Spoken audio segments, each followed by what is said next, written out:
po, good afternoon. Yan, great day po, great day. Yan. Batiin mo muna yung katabi mo, sabihin sa katabi mo, masaya ako nandito ka ngayon. Okay po, no? Okay. Wow. Now, no, we will be discussing this topic. Alam niyo po, no, sino rito may mga pinagdadaanan, taas yung kamay. Okay, sino rito nakakaranas ng kalungkutan, kabigatan, kapaitan sa buhay? Konti lang? Okay, konti lang. Okay, pero alam niyo po, pag natutunan mo talaga yung ituturo ko sa inyo ngayon, lalaya ka sa lungkot. Pag natutunan mo talaga to, you will never feel alone. You will never feel lonely. Because we know, si Jesus Christ po, ang purpose kaya dumating si Jesus Christ is for us. No, yung Diyos, tayo naging distant, ang gusto ni Jesus, mabalik tayo sa Ama. Sabihin, magkaroon ng reconciliation. So, mabalik tayo sa Ama. Tayo yung inabot ng Panginoon. And for us, na mag-create din, after nun, pagdating niya rito, ang ginawa niya po, He made disciples. Tama? No, parehong dugo, pwedeng namatay na siya nung baby siya. Isang dugo lang naman. Pero bakit doon sa krus, doon niya pa sinabing, it is finished? Why? Kasi hindi niya po na-establish yung kanya pong mga disciples. Wala pang magtutuloy na ikwento yung istorya niya at walang magtutuloy na iparamdam sa daigdig na ito yung pag-ibig niya. Amen? No, at dahil doon, yung community na to, no, ito po yung word is community. Yung community na to na nilikha ng Panginoon hanggang ngayon po, very effective. Right? Bakit niya kasi kailangan 33 and a half pa siya mamatay dun sa krus? Why? Kasi nandun yung importance ng community. Binibigyan tayo ng Panginoon ng model. At kung hayaan niyo po ko, daanan po natin to, yung topic natin ngayon is new season. Overcoming loneliness through God's design. And if you want to learn how to overcome loneliness, yung pagiging, yung parang feeling na mag-isa ka lang, feeling na iniwan ka, feeling na wala kang kabuluhan, for you to overcome this, you need to listen. Okay po ba yun? Okay, you need to listen, you need to stay ngayon, doon sa mga nasa online, no? Stay put po tayo dyan, and pwede nyo po i-comment kung nasaan man po kayo. Okay, and we appreciate po everyone na nandyan po ngayon. Okay, alam niyo po dito sa church, I have a vision na pag tayo po ay nag-meet, tapos na yung worship, pero mag-stay pa rin tayo. Mag-usap pa rin tayo. Ginagawa na po ng Panginoon yan dito, but I believe we can do better. No, yung tipo na nag-meet tayo sa labas, pagkakain natin, bayad na yung pagkain, pero nag-uusap pa rin, so mamaya magyaya pa, kape tayo? May meeting outside the meeting, di ba? No, ginagawa na rin ng Panginoon na sa atin, but I believe we can do better. Right? Yung tipo na, alam mo yun, tapos na yung iyak, pero yung yakapan hindi pa tapos. And I pray, gagawin ng Panginoon yan sa atin sa church. At ginagawa na ng Panginoon ngayon, but I know we can do better. We can do better. Tignan mo yung katabi mo. Tignan mo yung katabi mo. Sa kanan. Sa kanan. Alam niyo yung kanan? Kanan. Kanan. Yung okay, kanan. Kanan. Tignan yung kanan. Di ba? Sabi mo sa katabi mo, you look great today. Okay, nasa kanan. Yung kaliwa naman, sabi mo rin, you look great today. Grabe. Katulad niya. Amen? Tama po ba? Tatlo tayong we look great today. Tama po ba? No, at you know what? Naniwala ba? Naniwala. Totoo, we all look great today. At kung wala yung katabi mo, walang tayo. Amen? At kung wala yung katabi mo, hindi mo malalaman na ikaw ay isang napakaganda at napakagwapong nilalang. Amen? Kasi siya yung may sabi sa'yo, you look great today. Tama po ba? Amen. Ho. Walang kabuluhan yung ganda, yung kagandahan at kagwapuhan mo kung walang magsasabi sa'yo. Pero you know what? You are really appreciated of God. And gusto niya po na iparamdam sa atin yung kanyang pag-ibig. But, you know what, according to the studies, kanina po nagbatian tayo, parang group, tatlo-tatlo. Pero alam niyo po, according to the studies, sabi ng study sa Harvard University, one in every three people, isa sa kada tatlo na tao, nagtatanong at merong need na ganito. Una, merong need sa buhay na hindi nami-meet. Merong need sa buhay na hindi nami-meet. Okay, pangalawa, merong hurt na dapat niyang sinishare pero walang makinig sa kanya. Isa sa bawat tatlong tao. Okay, at isa, merong pag-ibig na gusto niyang ibigay pero walang gustong tumanggap. Isa sa bawat tatlong tao nakakaranas ng ganito. Isa sa bawat tatlong tao. At ito, ang pinag-aralan is a population in US. Of course, it's in Harvard. But majority, and I believe even in the Philippines, nangyayari ito.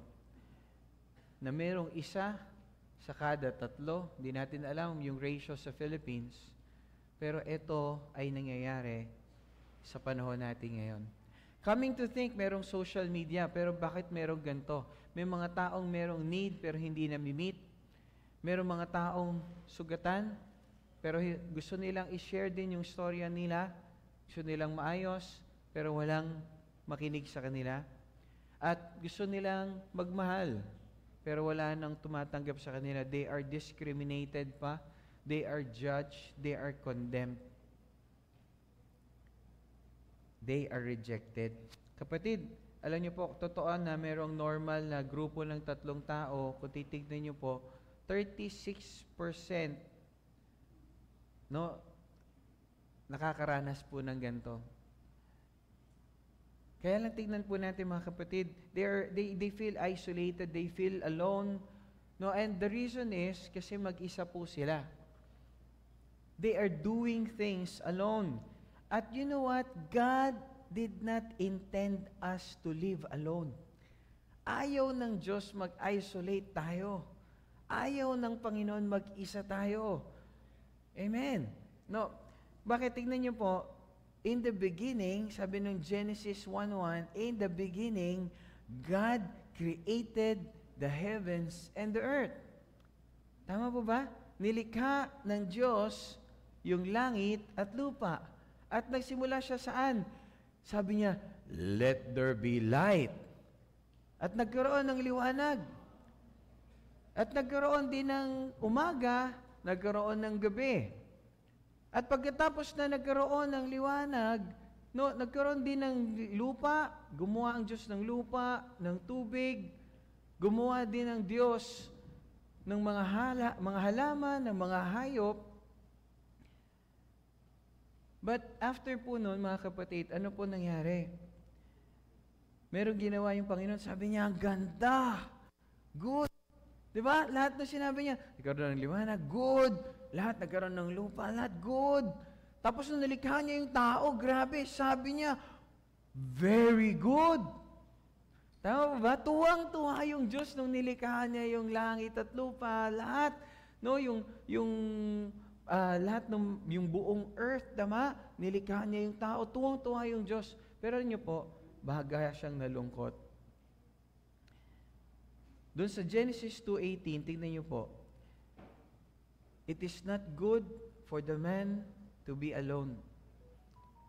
I will make a helper suitable or just right for him. Ibig sabihin, ang tao po, hindi nilikha para mag-isa. Before we continue, can you just establish in our life that hindi ako nilikha para mag-isa. I just have a moment. Tayo po ay, ngayon as we declare this, sabi po, Bible declaration natin. Ready? The count of 3. 1, 2, 3. This is my Bible. This is the Word of God. I am what it says I am.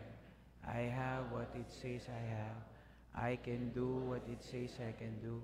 Today, I will be taught by the Word of God.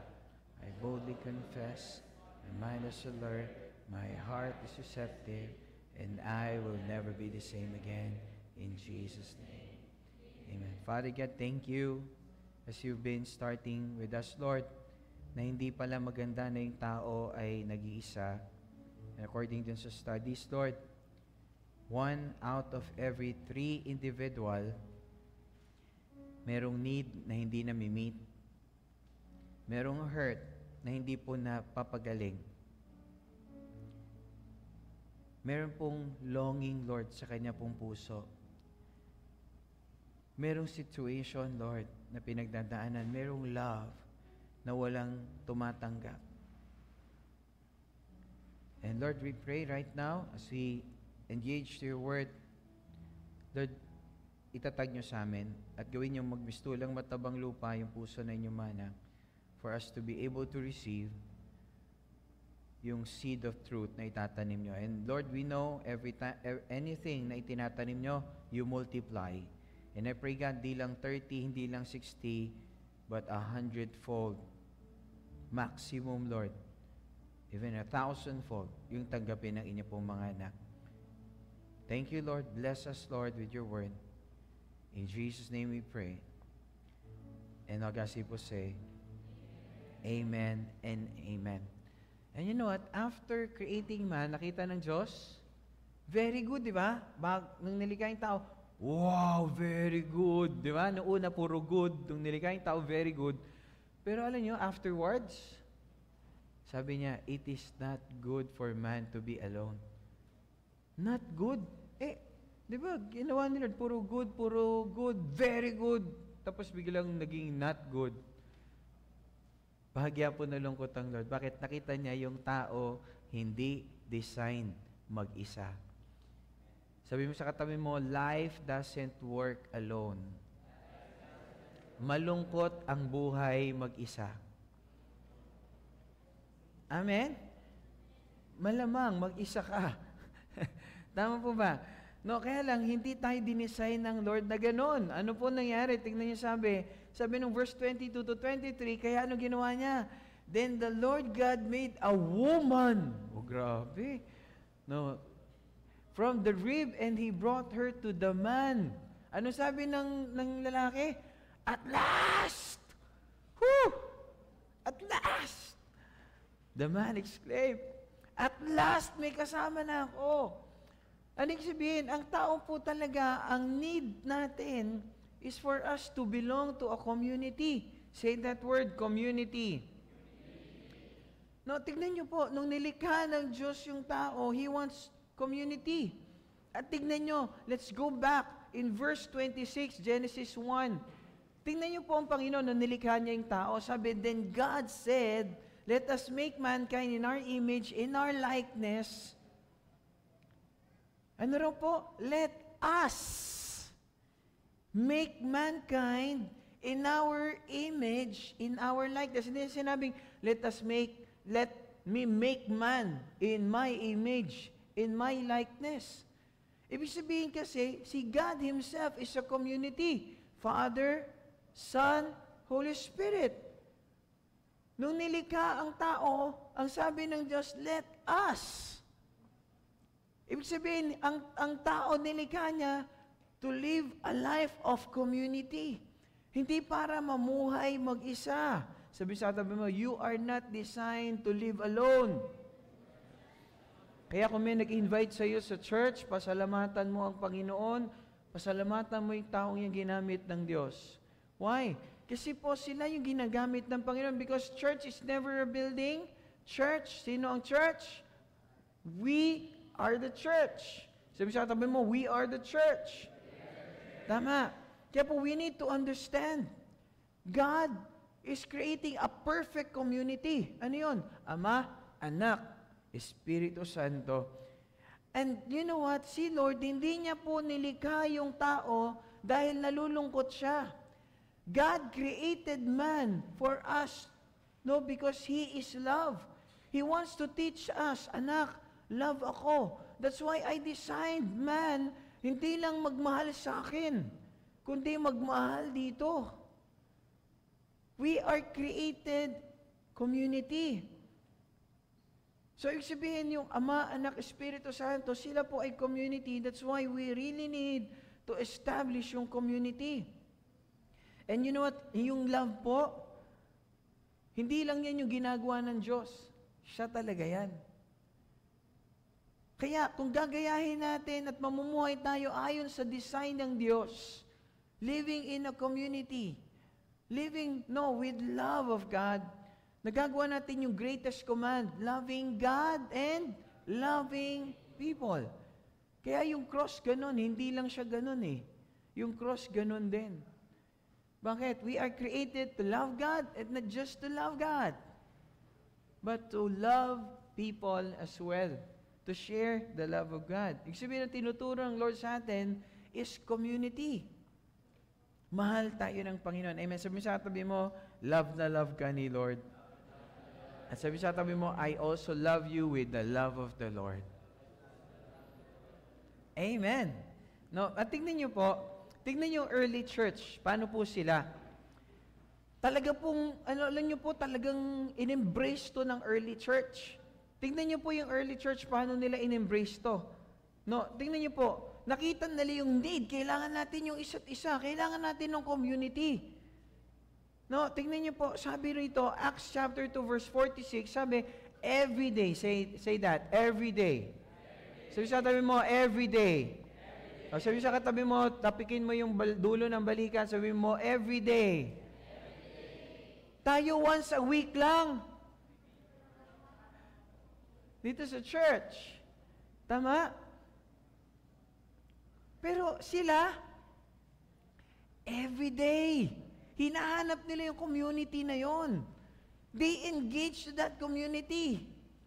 No, tingnan niyo po, every day they continue to meet together in the temple courts. They broke bread in their homes and ate together with glad and sincere hearts, praising God and enjoying the favor of all the people. Wow. No, bakit dumating enjoying the favor, praising God, enjoying the favor of all the people? Kasi nakita community sila. Kakaiba itong mga to. Ang hirap na ng buhay. Pine-persecute pa sila ng mga tao. Pero araw-araw nandun pa sila sa church. After nun, uwi pa sa bahay, nagkukwentuhan pa. Imagine niyo, galing na ng church, umuwi pa ng bahay, nagkapi pa. Kung ano pa yung ginawa nila, nag-meet pa sila, nag-cell group pa. Hallelujah. Araw. Woo! Naku po, kung naintindihan mo to ngayon, tanggal ang lungkot mo. Bakit malungkot? Because we are not living in community. Tingnan niyo po, every day they continued to meet together. More than physical proximity. No, hindi lang yung malapit sila, but emotional unity. One mind, one heart na sila. Magkasama na sila. They not just yung sama-sama lang sila, mag-meet lang tayo for the sake of meeting, kundi they really care for one another. They are really united. Tama? Ito yung tanong nga personal sa atin. How connected are you dun sa family of God na pinaglagyan niya sa'yo? And ask yourself, bakit? Am I really, okay ba talaga buhay ko? Wala ba talaga yung lungkot? There's a question, susunod, kamusta yung connection ko dun sa church na pinadala ni Lord para ayusin ang aking puso? Right? Katigtingin niyo po, hindi lang to physical proximity, yung emotion niya, sama-sama sila. They love each other. Bakit nagmi-meet sila palagi? Kasi they need each other. Kasi sabi nga ng Panginoon, pag merong 2 o 3 na nagtipon sa aking pangalan, nandun ako sa kalagitnaan.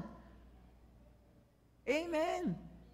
Yun yung nagdadala ng kaibahan sa lahat ng meeting. Bakit nagmi-meet sila? They call upon the Lord. Kaya pag nandun ang Panginoon, alam natin, tagumpay yan. Alam natin, may kapayapaan dyan. That's why very powerful ang cell group. Bakit? That is where lives are changed. And if you're not connected sa cell group, I encourage you, join in a cell group. Don't just join physically, join emotionally, buong ikaw. Because tanggap ka po just as who you are. Tanggap ka, just come as who you are. Alam niyo po, sa cells po natin, may mga galing bilangguan, may mga addict dati, may mga mali ang buhay, may mga kung ano-ano ang pinapanood. Pero alam niyo po, tanggap sila doon. They are accepted. Kanina pong umaga, merong lumapit lang sa akin. Yung ganon, tipo na, dahil meron kang community, nagiging maayos yung lahat. Everything is, nagiging magaang. Lapit sa akin, Pastor, Pastor, di ko po alam kasi, sabi niya, nag-message sa bahay, si Papa daw po dadalhin sa ospital. Pastor, ang bigat. Please pray for me, Pastor. And pray dun sa situation. So, pinag-pray po natin. Pero after po, hindi lang tayo nag-pray. Kasi merong need. Ano gawin natin? Meron tayong, tumulong po tayo. Why? Because hindi po tayo nandito para magsama lang. Nandito tayo para mag-meet ng needs ng bawat isa. To help those who are hurting to be healed. Andito tayo para yung mga tao na maring lito, lupaypay, maibangon sila, they will be encouraged, and they will know the love of Jesus Christ. Are you listening, mga kapatid? Diyan pa ba kayo? Alam ko kung nasa cell group ka, naiintindihan mo to. At kung tama yung cell group mo, naiintindihan at nararanasan mo rin to. Amen. Kaya tignan niyo po, bakit sila nag-gather? Kasi nakita nila, napakahalaga talaga ng community. Napakahalaga ng connection. Napakahalaga ng relationship na nilikha ng Diyos, yung community of believers na to. Ito yung tignan natin. Ano ang difference ng early church sa church ngayon? Nung first century believers, they are desperately needed each other and they know it. Kailangan nila yung isa't isa, lalo na yung panahon na yun, ang tindi ng persecution. At alam nila yung need, kaya ginagawa nila. Araw-araw sila nagmi-meet, araw-araw sila nagpipray, araw-araw sila nag-worship, araw-araw sila nakikinig ng word from their prophets or from their apostles. Yung teachings nila. Pero ito nakakalungkot, yung believers today desperately need each other. And they have forgotten it. Nakalimutan na po nila yung need ng community. Nasa Bible, ang nakalagay, every day, daily, they meet together. They get connected every day. Kaya napakahalaga pala that we get connected every day doon sa family of believers. Hindi solusyon ang isolation. Yun ay idea ng kaaway. Kaya pala yung kaaway, pag may problema, sabihin niya, huwag ka na umattend. Wala ka ng kabuluhan, wala kang kwenta, huwag ka na mag-cell group. Kaaway po yun. Hindi ka natanggap, huwag ka na bumalik sa church. Gano'ng karami yung tao na pag bumalik ng church, ang tagal na wala. Nung niyakap ko, umiiyak. Alam niyo kung bakit? Kasi, Pastor, akala ko, galit ka sa akin. Ha? Miss na miss nga kita eh. Ayun na sila mga kapatid. Yung, alam mo yun, yung scene mode ka, minsan inbox mode ka lang pag may message mo. Nakaranas kayo ng gano'n, in-inbox mode ka lang, scene mode ka lang, scene zone lang. Pero alam niyo po, pagbalik, niyakap ko lang, happy to see you. I'm glad you're back. Umiiyak. So, akala niya, hindi na raw siya tanggap. Akala niya, wala na raw siyang halaga sa church. Mahalaga yung bawat isa rito, mga kapatid. To tell you, kung meron kayong mga tao rito na kinaayawan nyo na, si Pastor yung kahuli-huli ang aayaw sa tao na yan. Never ako nagalit sa tao, galit lang ako doon sa ginagawa ng tao. Listen eh? Kaya tignan niyo po mga kapatid, according kasi sa mental health experts, most people now ay nagsisik na ng autonomy or independence. Lalo sa mga nangyayari sa panahon po natin ngayon. Tignan niyo po, No, yung buhay, dinesign ng Diyos for intimacy. Magkaroon ng relationship, magkaroon ng community. Pero observe niyo po yung tinuturo ng mundo ngayon, like social media. Mukhang napakarami nating friends. Mukhang we are totally connected kasi we get updated doon sa mga detalye na nangyayari sa buhay ng mga kakilala natin, kaibigan natin. Not even yung work na, kaya lang, nagla-like ka doon, nagko-comment ka roon, pero totoo lang, wala kayong intimacy nung tao na yon. Tama po ba? Hinart mo na, nag-comment ka na, no? At tignan nyo, even sa trabaho ngayon, yung relationship, online, no? Parang remote yung work, nasa bahay lang. Tama? Kahit nakapadyama ka, pwede ka magtrabaho. No, tignan nyo po yung mga nangyayari ngayon. At wala na po yung nalilimit na rin yung accountability kasi flexible na yung oras. Kung ano oras mo gawin, pwede mong gawin. Tama? Tapos wala nakakakita sa ginagawa mo. No, tingnan niyo po, ganun ang nangyayari. At ngayon, pwede kang mag-shop online, pwede kang mag-bank online. Less na yung intimacy. Pwede kang manood ng sermon ni pastor online. Kaya, pastor, sorry, hindi mo na ako maka-attend. Pwede naman, nag-online naman ako, pastor.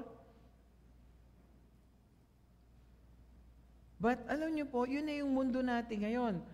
And according to the mental health expert, sabi niya, people are intentionally pursuing a life that destroys their mental health and robs them of real joy and lasting fulfillment.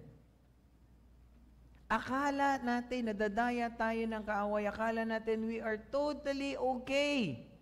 We are totally connected, but well, in fact, ang layo pala natin sa isa't isa. No, at kaya lang, hindi tayo intended ng Lord na maging ganyan. Hindi yan ang plano ng Diyos. Hindi niya plano na tayo ma-isolate. Hindi niya tayo plano na mag-disconnect sa isa't isa. Because ang design ng Diyos, hindi maganda na nag-iisa ang tao. And you know what? Nung ako po ay na-hospitalize, na-ICU po ako, I'm so thankful, no? Ito po, bago ko sabihin to tell you, okay, hindi po naghahanap si pastor. Kung gusto, ano man sasabihin ko, hindi rin po ako nagko-complain.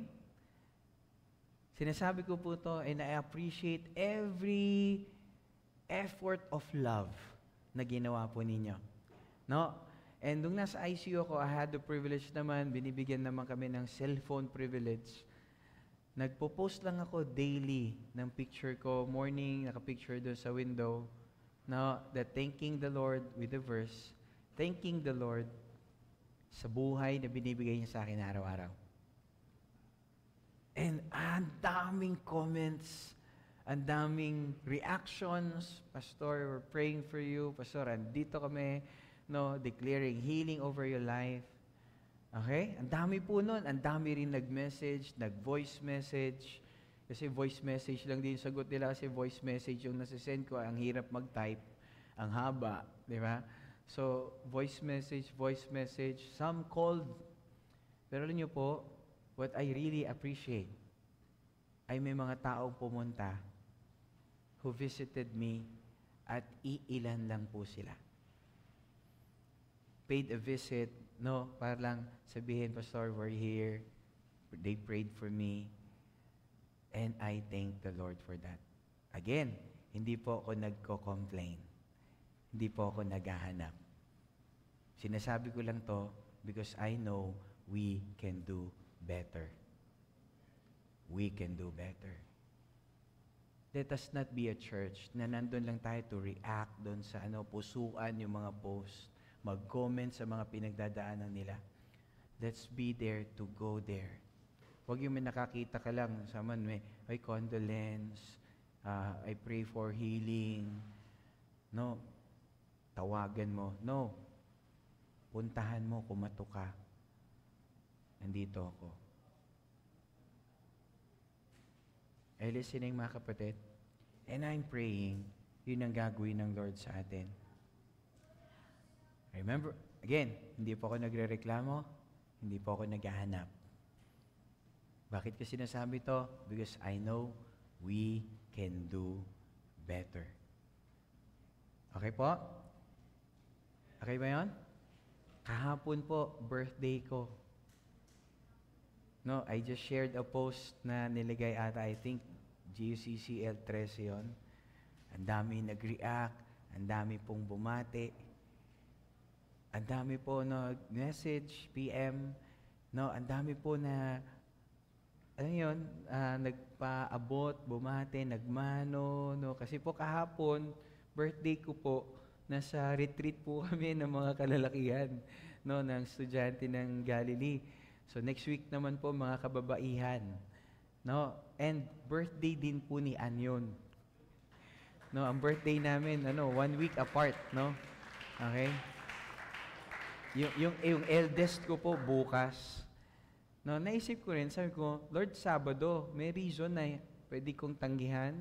Sabado, birthday ko, it's parang off work na, di ba? Pero alam niyo po, sabi ko, Lord, pinanganak ako at nabuhay ako, kayo bumuhay sa akin, yung buhay na to para sa inyo. Amen? At yung birthday ko, hindi na po mahalaga dahil ang halaga ng birthday ko, maglingkod sa inyo. So ay kahapon po, nandun kami. Right? Whole day. Then, nung hapon na lang po, nung gabi, doon kami lumabas ng pamilya. And I appreciate my dad, na kasi every may birthday po sa family, he always treat us. Masarap na pagkain kaming pamilya. Together lang. No, sa Monday po, meron ulit. Kasi Monday naman po yung panganay ko. No, panganay ko naman, no. Okay, 13. Kung kahapon, I shared the post, ang dami nag-react, ang dami nag-comment, ang daming nag-message. Again, bakit ko sinasabi to? I am not complaining. Hindi rin po ako naghahanap. But, bakit ko sinasabi to? Because I know we can do better. Ang dami ko pong na-receive and I really appreciate it. No? Nag-send ng sulat sa akin kasi may activity rin kami. And, nag-send sila na appreciation sa akin. And I thank the Lord for that. Okay? Bakit? Kasi we know we can do better. I know we can do better. Tama po ba mga kapatid? No, we can do better. Again, di po ako nagko-complain. Di po ako naghahanap. Bakit kasi sinasabi? I know we can do better. We can do better. Alam niyo po, prayer ni Pastor talaga, pag tapos na yung mga services, yung worship, we will be staying. Kasi hindi tayo nandito defined lang ng worship. Right? We'll stay. At ginagawa na ng Lord yan. Prayer ko, yung after pag nag-meet tayo somewhere, bayad na yung kinain, build out na, or paid na. Pero, nag-stay pa rin para mag-usap. Yung tipong tapos na yung iyakan, pero tuloy pa rin yung yakapan. Bakit? Kasi we created a community. And I appreciate po nung namatay si Mami, Pastora Jo. Andito na ba kayo nun? Sino yung nandito na nun? Inabot si Mami? Some, few, okay? Inabot si Ma'am. I appreciate na, alam niyo yun, ang daming pumunta, ang daming, alam mo yun, yung pumunta, ang daming tumulong, what I really appreciate are those people who are just really there. Yung pastor nito, alam niyo yun? Pastor, dito po kami. Kasi ang dami po nag-comment, nag-react dun sa post mo, nag-send ng messages, tumawag, nag-PM. But I really appreciate people who went there at andun sila really nag-connect sa'yo. Sorry, dito kami, nandun lang sila. Makikinig lang sila sa kwento mo. Kwento about my mama. No, my mom. And I appreciate, alam niyo po, kasi parang naano lang, no? May mga kapatid tayo from Korea, gumastos pa po, bumili pa ng ticket from Korea, pumunta ng Philippines para lang makiramay dun sa wake ni Mami. Pero nakalungkot, taga Rosario, hindi pa nakarating. Pero wala po rito noon. Di ba? Lahat po rito, no, nandoon. Tama po ba? Okay ba yun? At yung iba naman, di nyo pa naman kilala si Mami noon. Wala pa po tayo na sa church. Okay. Pero isa lang, bakit ko sinasabi, hindi ako nag-complain, hindi po ako naghahanap. But we are the church, and I know we can do better. We can do better. Amen? Okay? Because we are created by God not to be alone. No, kasi minsan po, alam nyo, parang in our life, no po, paano ba natin ma-honor talaga yung Lord? Paano ba yung cell group, yung Jesus honoring cell group? Ano ba talagang Jesus honoring cell group? Paano ba natin itatatag yan? Paano natin masabing Jesus honoring yan? Unang-una, it is a gathering of grace. Ano pong gathering of grace? No, tignan niyo po, ano yung context natin dyan? Sabi dun sa Philippians 1:7, sabi ron, you have a permanent place in my heart. Sabi ni Paul, you have remained partners with me in the wonderful grace of God. Ano sabihin? Talaga pong, andun yung grace. Partner tayo. Permanent yung place mo rito. May toyo ka o wala, mahal kita. Are you listening? Hindi ko lang alam sa inyo kung mahal nyo pa rin si pastor kung hindi ako ayos. Kasi kahit ayos ka o hindi, mahal kita. Mga sa leader, andyan ba kayo? Pag sinabing it is a gathering of grace, okay siya at hindi. May toyo siya at matino. Mahal mo siya. May amen, no? Mukhang may nangyayari doon. Hello po mga kapatid. And it's a gathering of grace. Hindi ito yung meet-meet lang tayo, tapos may judgmental, may condemnation, may discrimination. Hindi po. Kasi lahat ng tao nandun sa cell group, hindi perfect. Dahil ako rin, hindi rin ako perfect as a pastor. Are you listening? And we need to understand that. No, kasi meron hindi ako makapunta dyan kasi yung mga tao dyan, mga banal. Let us not be a cell group na ganun. No? Kasi po, kailangan yung cell group po talaga is designed of God for the people to experience grace. They are always welcome. No? Because alam niyo, yung grace ng Lord, it's a safe place. It's a place to belong. At dahil you feel this is a place to belong, you believe. And because you believe, you become. Ano nangyari? Mga buhay na nabago po. Mga taong wala na sa tingin nila, wala na mangyari sa kanila, bagsak na sila, wala na silang pag-asa. Nung nakapasok sila, na-connect sila sa mga kapatid, nakita nila may pag-asa pala sa Panginoon. Meron palang kayang gawin ng Panginoon. Nag-start sila maniwala, there is something great pala dito sa sitwasyon ko. Hindi pala katapusan ng mundo. So naniwala sila sa Panginoon, they trusted na may kayang gawin ng Panginoon sa kanilang buhay, they developed that faith, and eventually, yung mga pangit ang storya, gumaganda. Bakit? Because they feel belong in the cells. Kaya prayer ko po sa lahat ng cell group natin, no, wala po tayong, alam niyo yun, wala tayong discrimination, wala tayong condemnation, hindi tayo nagja-judge ng tao. We help people to believe God. We help people to become who God wants them to be. Amen? Yung mga wala na, sabi wala ng pag-asa, naaayos sila. Even mga galing kulungan pa yan, dating adik, masama buhay, kung ano-ano pinapanood, inaabot natin. Bakit?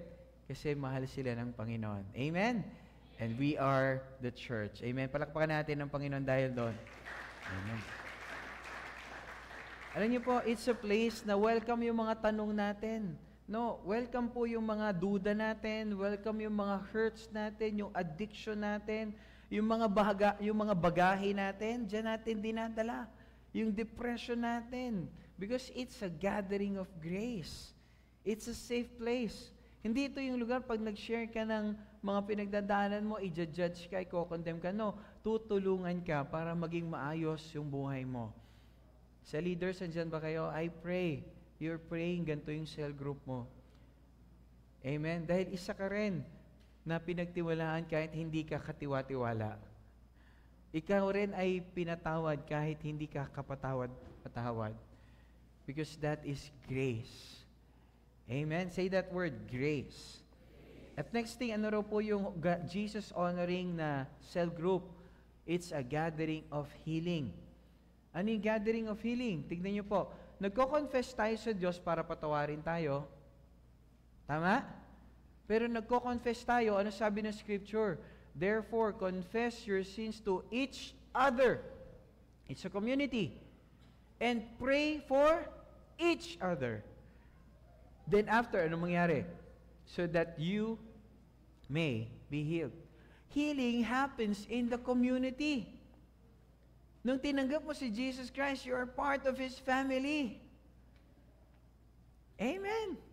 Kaya tingnan niyo po, napakahalaga na matutunan natin. Alam niyo po, ang daming miracles. Sinarito, maraming healing nangyari sa cell group niyo. May mga pinagaling na puso. May mga inayos. May even physical healing. Bakit? Kasi doon po nangyayari yun. We confess our sin to God for us to be forgiven, but we confess our sins to each other. Yung troubles, yung hurts, yung pains, yung pride, yung doubt, yung fear. So that when then we pray for each other, merong healing na gagawin ng Panginoon. Wow! Hindi mo lang alam kung ano yung power na ginagawa ng Panginoon dun sa Jesus honoring cell groups. Are you listening, mga kapatid? No, kaya tignan niyo po. No, we come and we confess and we pray. Ano mangyari? Pagagalingin tayo. So that meron tayong halaga, meron tayong magawa. Meron tayong testimony. Yung test natin, magiging testimony na. Because of the right community that you are in. Amen? No po. Kaya, alam niyo po, I really appreciate yung people who are connecting sa community. Alam niyo po, meron pa nga parang guys, thank you. Sabi nga minsan, nag-meet kami. Guys, thank you for your time. Sabi niya, Pastor, hindi. Thank you, Pastor. Bakit? Dahil ang laking tulong na I just got connected with you kahit sa saglit na oras. I thank you. I thank the Lord for your life. Hindi mo alam na habang akala mo may ginagawa sa iyo yung Diyos through the community, meron din palang ginagawa yung Diyos sa Kanya. Are you with me? Pangatlo. Ito yung pangatlo, sabi, gathering of mission. Anong gathering of mission? Maalala niyo po, si Bishop, anong sabi ni Bishop? Hindi lang to relational. Dapat, missional tayo. We need to understand that our cell group, if you want a Jesus-honoring cell group, dapat meron kang missional na part. Hindi puro relational. Tingnan niyo po ano sabi ron sa Acts chapter 2? Okay, sabi, every day, they continued to meet together. They ate together with glad and sincere hearts. Tama po yun. Praising God. And the Lord added to their number daily those who were being saved. Kasi bakit? Daily po sila talaga nag-create ng community, yung connection nila, genuine, totoo. Talagang they care and love each other. Ano po nangyari? Dinadagdag ng Panginoon. Alam niyo po, if your cell group is Jesus honoring, alam niyo po yun, ang Lord magdadagdag ng tao doon. Bakit? Tamang lugar to. Dito ko lalagay to, may kabigatan to, lalagay ko to dito. Pwede nang lagyan to. Mahirap yung cell group na to, magulo pa, sila nagsisikmatan pa, ay wag muna, baka madamay pa to. Pero pag Jesus honoring na yung cell group natin, kapatid, totoo lang po, si Lord na magdadalas ng tao sa cell group mo. Are you listening? No, kaya hindi dapat yung cell group, apat tayo na lang, apat. Okay lang yan, tayo na lang, apat. No. A Jesus honoring cell group is a cell group na meron siyang mission. Ano yung mission natin? First thing, No, we serve one another. Yung cell group, we serve each other. Nagsiserve tayo. Hindi yung parang ginagawa natin sa bahay.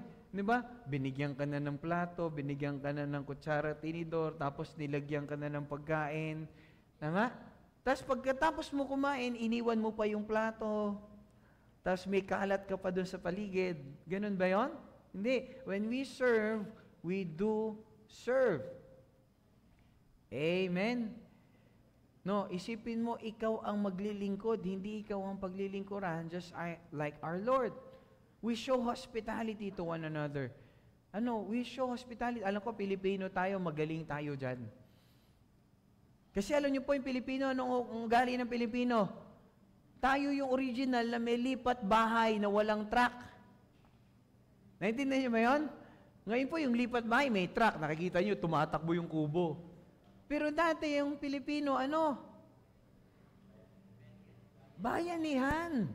And I believe andyan pa yan sa mga taga-GUCCL.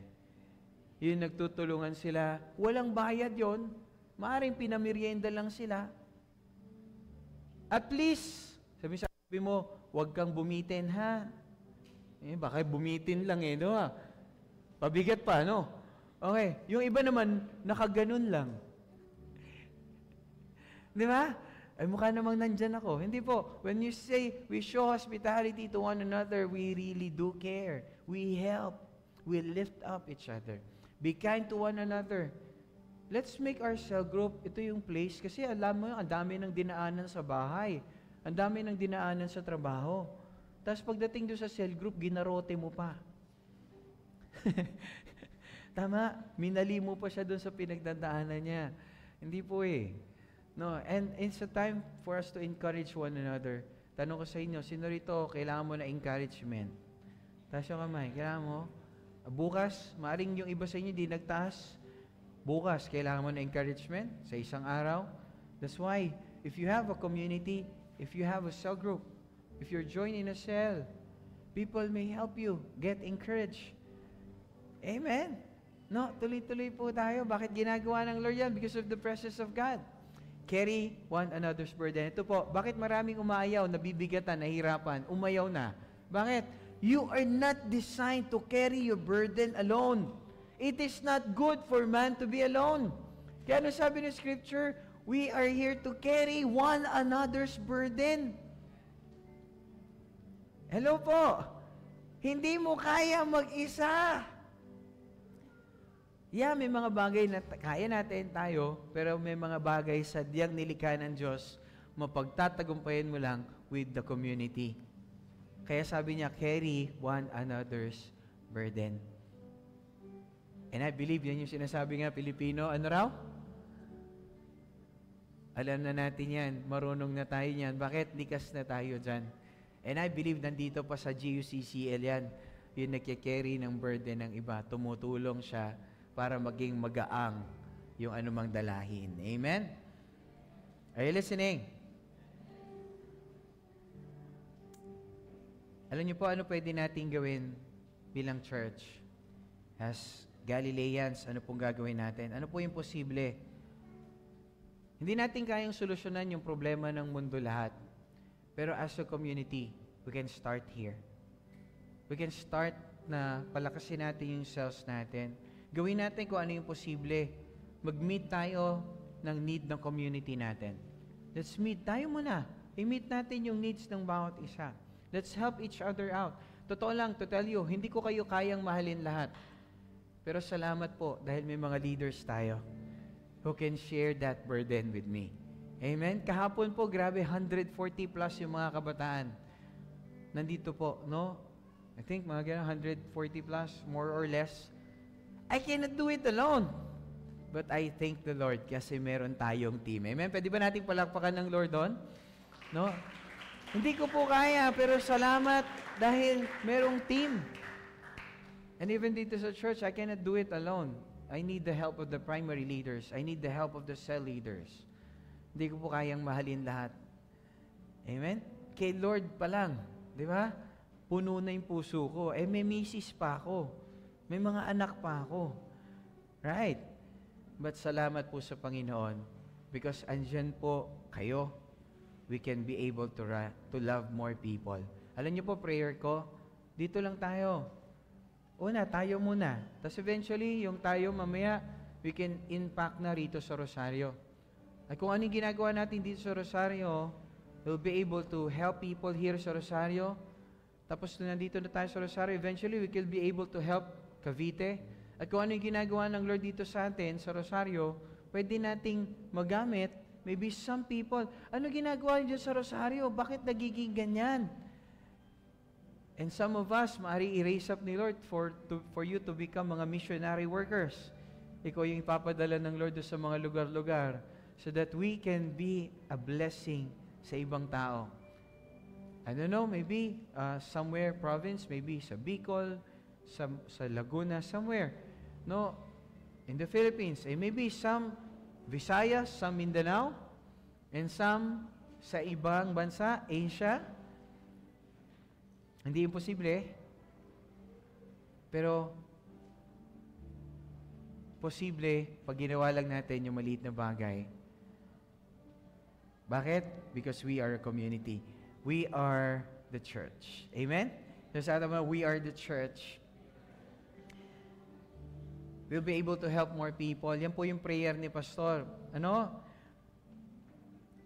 Makuha natin yung need natin, ma-meet natin yung need, ma-heal ng Lord yung anumang hurt, anumang pain, even sickness, disease. Pinapagaling ng Panginoon yan. And I believe ang Panginoon kumikilos din para po maging missional po tayo. For us to receive His grace, not just for us to receive His grace, not just for us to receive healing, but also for us to be a blessing sa ibang tao. Right? Maging blessing po tayo. Bakit? Church is never the building. We are the church. Sabi sa tabi mo, we are the church. Sa tabi mo, we are the church. Prayer ko, pagkatapos ng service, magstay pa tayo. We'll stay.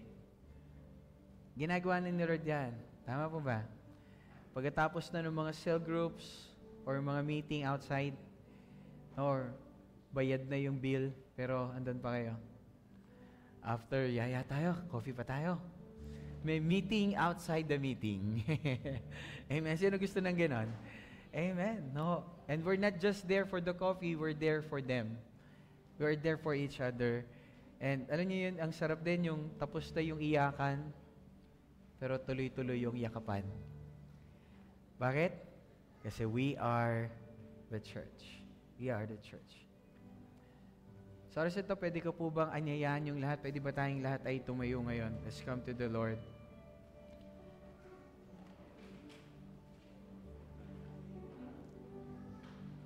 And if God is speaking to you, I don't know ano yung pinagdadaanan mo ngayon, but I believe hindi aksidenteng nandito ka ngayon. Amen. Hindi aksidente. Wala aksidente sa Diyos. Wala aksidente sa Diyos. Hindi aksidenteng nandito ka ngayon. And God sees something in you. Pwede kanyang gamitin to be a blessing to people. At kinonekta niya doon sa people na to. Bakit? God connected you to the church for you to be a blessing. Because church is never a building. We are, you are, I am, we are the church. Tayong gagamitin ng Lord to give grace. Tayong gagamitin ng Lord to be instruments of healing. Tayong gagamitin ng Lord para to be His instrument na mabalik tayo sa mission. Magawa natin yung pinapagawa ng Panginoon. Amen? And if you're that person, na Lord, ako yon, gamitin mo ko. Sa oras na ito, habang nakatungo yung ulo ng lahat, nakapikit yung mata, tanggap ka ng Lord. Mahal ka ng Panginoon. And for you to start, your starting is for you to receive Jesus Christ as your Lord and Savior. As your King. Sa oras na ito, habang nakatungo yung ulo ng lahat, walang lumilingon sa kanan at kaliwa, but focusing on the Lord. Habang nakatungo yung ulo ng lahat, nakapikit yung mata. Sa oras na ito, if you need the Lord, if you need the Lord right now, and you see na hindi mo kaya mag-isa, and if you're this person, na gusto mo rin itatag si Jesus Christ, yes, tinanggap mo na, pero gusto mong itatag si Jesus as your King, Lord, and Savior, taas mo lang yung kamay mo ngayon sa Panginoon. Simbolo, Lord, hindi ko kaya mag-isa. I need you, God. Taas mo yung kamay mo sa Panginoon ngayon. No, taas mo yung kamay mo ngayon. Simbolo, Lord, surrender na ako. Hindi ko kaya. I cannot do it alone. I need you. I need the church. Habang nakatuko yung ulo ng lahat, nakapikit yung mata, nakataas yung iyong kamay sa Panginoon, and just pray with me this prayer. Ulitin mo lang sasabihin ko, Panginoon, salamat po dahil pinatawad niyo ko sa lahat kong kasalanan. Salamat po dahil binayaran niyo ito sa pamamagitan ng buhay ni Jesus sa krus ng Kalbaryo. Akin po binubusan na aking puso at akin po tinatanggap si Jesus bilang aking Panginoon at tagapagligtas.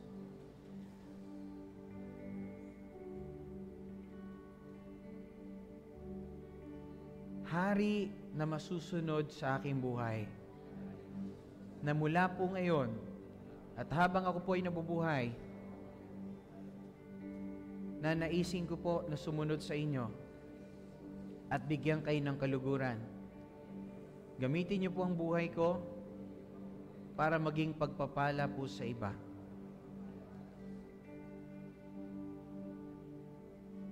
Salamat po sa kapatawaran. Salamat po sa paglilinis. Salamat po sa buhay na walang hanggan. Salamat po na ang aking pangalan ay nakasulat sa aklat ng buhay. Gamitin niyo po ang buhay ko na maging pagpapala sa daigdig na ito. Salamat po, Panginoon. Ito po ang aking dalangin. In Jesus' name. Amen. Amen. Oh, let's work.